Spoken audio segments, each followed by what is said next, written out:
नमस्कार प्रिय किसान साथियों, welcome to our YouTube channel Vantika tech. किसान भाइयों, ये वीडियो आपके लिए बहुत ही महत्वपूर्ण होने वाली है, खास तौर पर उन किसान भाइयों के लिए जो नरमा की खेती कर रहे हैं और उन किसान भाइयों के लिए है जिन किसान भाइयों की जो नरमा की जो फसल है वो खराब हो चुकी है या फिर खराब हो रही है, या फिर वो किसान भाई भी इस वीडियो को अवश्य देखें जो किसान भाई नरमा की खेती करते हैं, ताकि आने वाले समय में अगर उनकी फसल के अंदर कोई ऐसी प्रॉब्लम आती है तो किस प्रकार से इसका निवारण कर सकते हैं। अगर आप हमारे चैनल पर पहली बार आए हैं तो कृपया सब्सक्राइब करें, ताकि आने वाले समय में कृषि से जुड़ी अनेक प्रकार की अपडेट्स आपको समय समय पर मिलती रहें। वीडियो पसंद आए तो लाइक और शेयर अवश्य करें। अगर कोई आपका प्रश्न या सुझाव है तो आप हमें कमेंट करके बता सकते हैं। किसान भाइयों, हम पिछले 1 महीने से देख रहे हैं जो नरमा की जो फसल है वो खराब होती जा रही है, खास तौर पर वहाँ जहाँ पर सरकार की तरफ से कोई सपोर्ट नहीं मिल रहा है।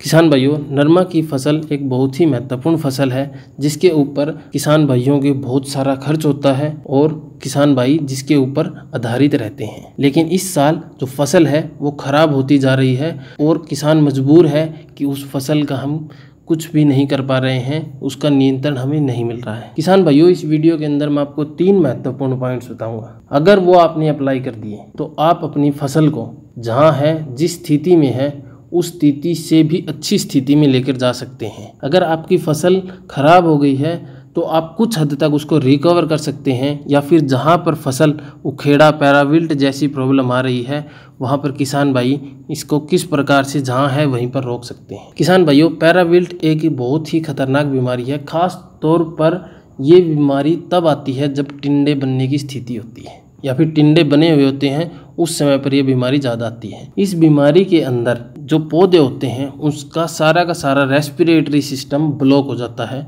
क्योंकि पहले बहुत ज़्यादा गर्मी पड़ती है, उसके बाद में जैसे ही बारिश पड़ती है वो सारे के सारे पौधे हैं वो मुरझा जाते हैं और जो पत्ते हैं वो नीचे गिरने स्टार्ट हो जाते हैं।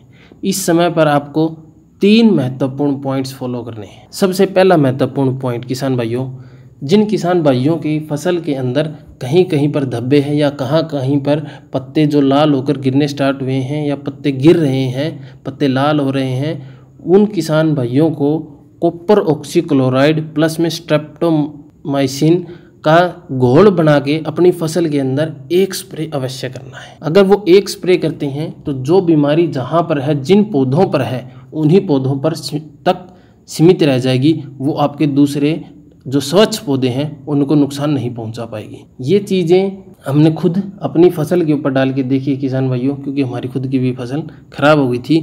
अनेक प्रकार के रिसर्च स्टडी करने के बाद हम ये कुछ पॉइंट्स आपके लिए लेकर आए। दूसरा महत्वपूर्ण पॉइंट उन किसान भाइयों के लिए है जिनकी फसल कुछ ही % खराब है और उनकी जो बीमारी है वो वहीं पर रुक गई है, और किसान भाइयों उस पौधे को हम कैसे फिर से रिकवर कर सकते हैं। वो किसान भाई कोबाल्ट क्लोराइड, जी हाँ, कोबाल्ट क्लोराइड 10 mg प्रति लीटर पानी में घोलकर अपनी फसल के अंदर कुछ ही घंटों में स्प्रे कर दें।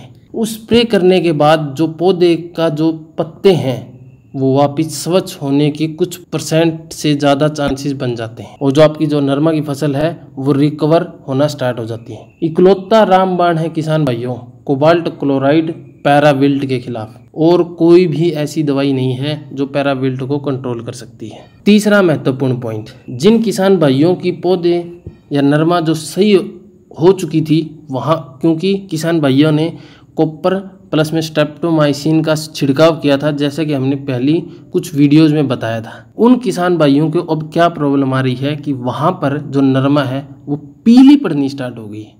जो ऊपर के जो पौधे हैं वो एकदम से ऐसे लग रहा है जैसे फसल एकदम से तहस नहस होने वाली है, पता नहीं क्या प्रॉब्लम आ रही है।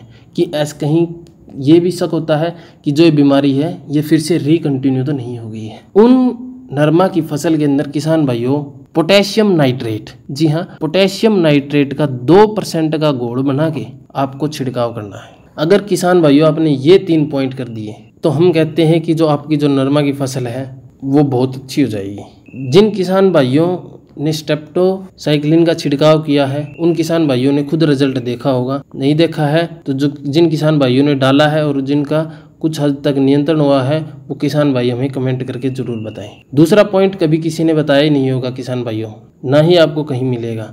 ये बहुत सारी रिसर्च स्टडी करने के बाद निकल कर आया है और ये आपको बताया है। तीसरा पॉइंट है किसान भाइयों जो हमने आपको बताया, वो एक बहुत महत्वपूर्ण पॉइंट है जो कि आपकी नरमा फसल के लिए इस समय पर अति आवश्यक है।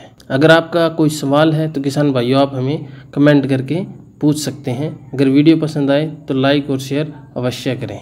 धन्यवाद।